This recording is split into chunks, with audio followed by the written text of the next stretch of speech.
Hello, this is Chef John from foodwishes.com with the Mississippi Slugburger. That's right, I'm going to show you my take on what is one of America's strangest hamburgers, and certainly the hamburger with the strangest name. But don't worry, this is 100% mollusk-free. And the name comes from the fact that these used to cost a nickel. And way back then, the slang term for a nickel was slug. And the reason these were so cheap is because the beef was mixed with all kinds of filler, right, originally potato flakes, but the modern versions and my version actually use bread, which is why making some fresh breadcrumbs is going to be our first step. And for a pound of beef, we're going to want about a half pound of bread filler, which is roughly 7 large slices of white sandwich bread. And yes, I do remove the crust, although I'm not sure why. And as an homage to the original Mississippi recipe, I'm actually going to use potato bread, which I think works out incredibly well. And ideally this bread's going to be stale, so to simulate that, what we'll do is pop this into a 175-degree oven for about 45 minutes or so, at which point we'll take it out and then just simply let it cool to room temp. And by the way, stale bread does not mean hard, dry bread. Okay, we want to dry this out a little bit, but it should remain fairly flexible. And once that has cooled all the way down, we can break that up into very coarse crumbs, which you can do by hand, but it's going to take forever and be super, super annoying. So I highly recommend we toss this into a food processor and pulse it on and off until it's ground as fine as we want, which is not going to be that fine. Okay, I think one of the secrets here is using nice coarse crumbs. And if you don't have a food processor, just call one of your friends that does and say, hey, what are you doing? You want to make some slug burgers? But anyway, like I said, we'll go ahead and pulse those on and off until the average size crumb is about the size of a kernel of corn, give or take. And even though we use stale bread, in the business we call these fresh breadcrumbs because they are not hard and dry and fine like the ones you get in the store, which some people do use to make these, but I think they're far superior with the fresh crumbs. And that's it. Once we bought or prepped about a half pound of fresh breadcrumbs, we can move on to the meat. And what I have here is 1 pound of ground chuck, which is what I'm officially recommending, since we're going to need a little bit of fat in this. And before we add our crumbs, we'll go ahead and season this up, which we'll do with a little bit of kosher salt, some freshly ground black pepper, a little bit of garlic powder, and a little bit of onion powder. And by the way, according to my limited research, the original mixture was not seasoned, right? Not because they didn't want to, but because resources were limited, which is exactly why there's so much filler in this. Speaking of which, let's go ahead and add our breadcrumbs, and then very, very gently, using a very light, almost loving touch, mix these breadcrumbs in using mostly our fingertips, at least until we have all that meat sort of broken up into smaller pieces. And then once that's happened, we can get a little more aggressive, and we can start to push and press this together until it gets to the point where we can form a burger that won't fall apart. And as I mentioned, the original apparently was done with potato flakes, and then I guess they transitioned to soybean grits, whatever those are.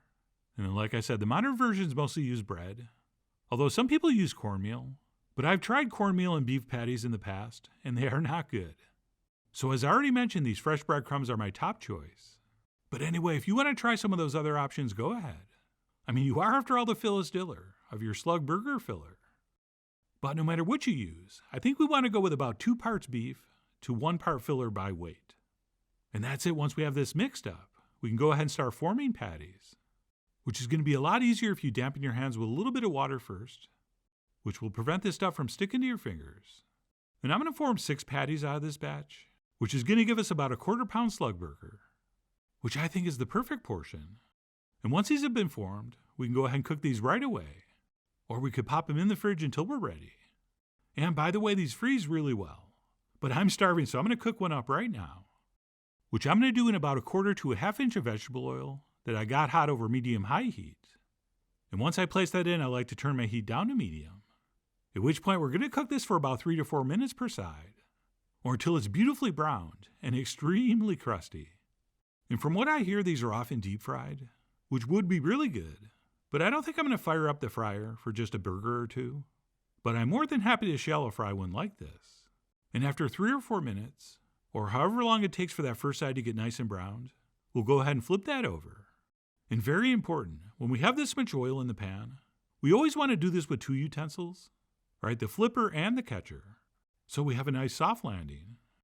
And then we'll give that second side 3 or 4 minutes, at which point we should be pretty much done. Although I do like to flip it over one more time, just to sort of re-crisp that first side.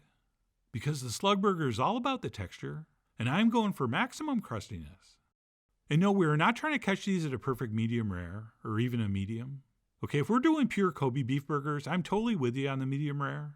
But because we're using all this filler and this nice fatty beef, we really do need to let it cook long enough for that fat to kind of render out into the bread, which for me is going to produce the best taste and texture.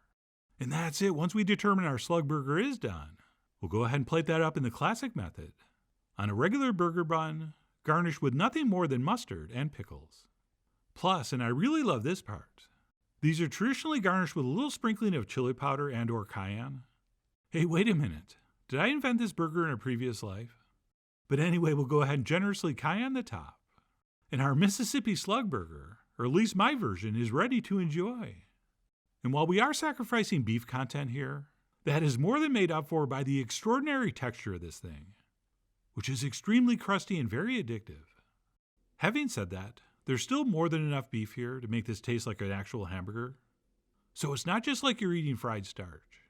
This is in fact very burger-like, although it really is quite different than a regular burger, as you might imagine. And you'd think it might be close to like a meatloaf or a meatball, but it really isn't like that either. All right, I think the closest comparison would be maybe to a pan-fried sausage patty. But anyway, forget about comparing it to other things. What this is exactly like is a Slugburger. So please, let's just enjoy this for what it is. A delicious and unusual thing to eat, with a very interesting historical background, which I will let you research and read up on. But long story short, there were times in the past where people couldn't afford burgers made out of pure beef. And when the going gets tough, the tough get creative. And somehow, someway, people always manage to make something delicious anyway. And while dressing this with mustard and pickle only might sound kind of boring, they really are the perfect pairings, along with that cayenne sprinkle. And sure, if you want to throw on a piece of cheese, go ahead. But believe it or not, this thing is so old, it actually predates the cheeseburger. Oh yeah, that is old. But anyway, that's it. My version of the famous Mississippi Slugburger. Whether you end up making these because the budget's a little tight, or you just want to enjoy an unusual and unique culinary relic from days gone by, either way, I really do hope you give these a try soon. So please follow the links below for the ingredient amounts, a printable written recipe, and much more info as usual. And as always, enjoy.